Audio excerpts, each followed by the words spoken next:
Welcome back to Experiment in Fire. I just wanted to give you a quick update before we fire these for this weekend. I'm not sure if it's gonna happen.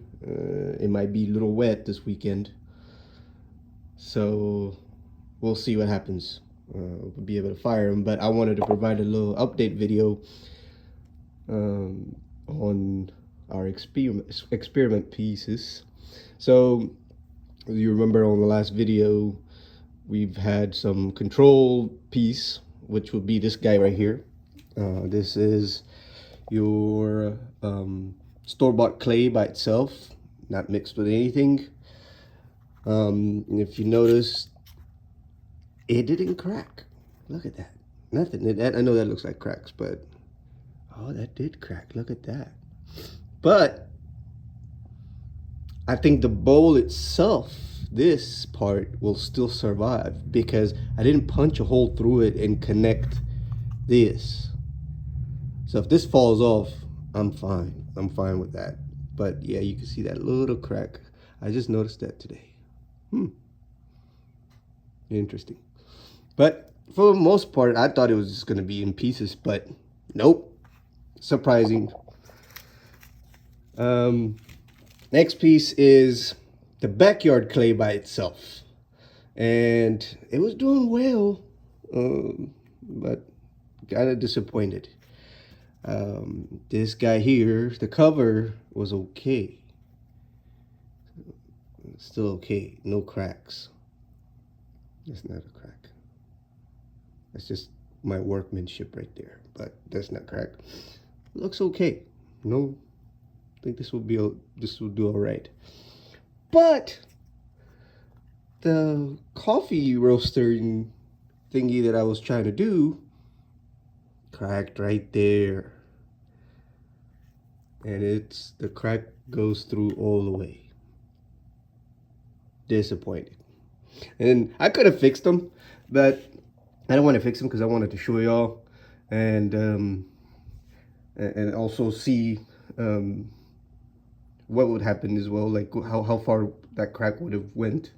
I wanted to see all that, so I kept it. So nothing has been fixed. Again, backyard clay here and sand. It didn't survive. Look at that. Here's the little cover for our little thing. Disappointed. Backyard clay with sand.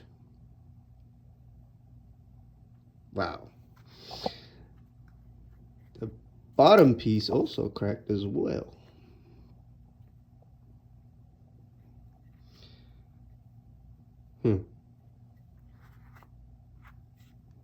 Look at that crack. You already seen this one. This is the first piece that we did. Now, my biggest surprise right now is this guy. This is store-bought clay mixed with backyard clay. No cracks. Look at this. This is amazing to me.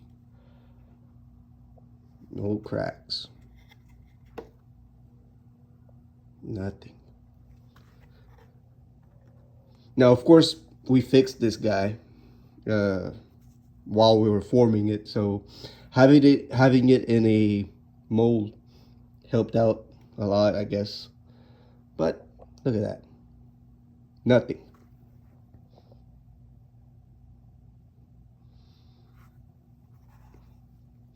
So I can't wait to fire them, but oh, I made this little piece here too.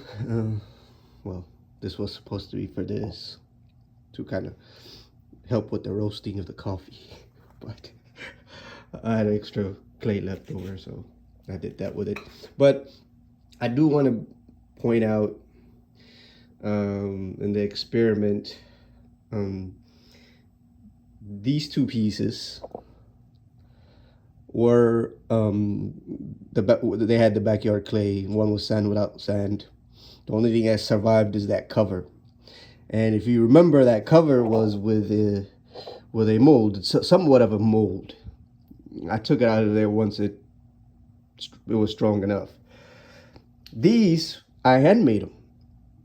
So maybe the weight caused the shrinkage. I don't know. But we definitely know that we're going to need more sand next time. The backyard clay needs a lot more sand. That is a very good, I think that's a good conclusion to come up to. I thought it had a lot of sand because it was sandy clay, but apparently not. It looks like the backyard, the store-bought clay had more temper than the backyard clay. So my backyard clay is a lot more organic. So we'll experiment some more with it. But again, I don't intend on buying more clay from a store. So I'm gonna have to figure out how to use the backyard clay. It's free. So anyways, until this weekend, this should be a little short update. Have a good the rest of the week.